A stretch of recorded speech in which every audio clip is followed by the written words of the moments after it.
sådan noget, så er der ingen grund til at fodre mere på den. Men til den kunde i Danmark, der har købt den, det er jeg sgu ked af. Men nu laver vi jo en lille film her til YouTube, så ved folk jo nok, hvor de skal gå hen, hvis de skal have et rodeo-tyr. Den her, den er simpelthen nødt til at dø. Det kan ikke være anderledes, og jeg er ikke dyremishandler.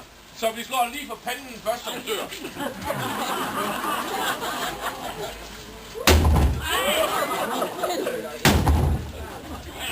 Styrpult!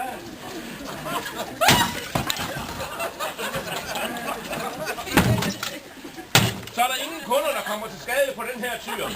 Husk nu at lege en rigtig tyr, når I skal have en. Aldrig noget kineserpis.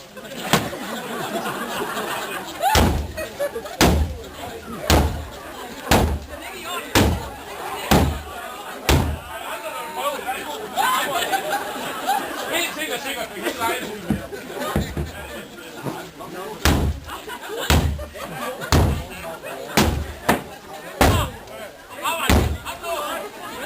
Jeg er i Danmark, der importerer kinesertyre. Nu kan I se, hvad der sker. Vi skal lige have nogen med noget kaffe. Hvor er det henne, der kan banke med en hammer? Bare vende den op, Michael! Jan?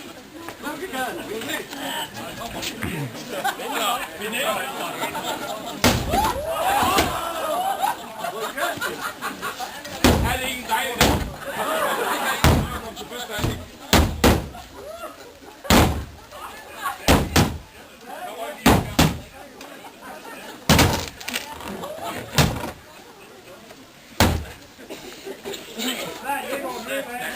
Skal vi have noget mere til?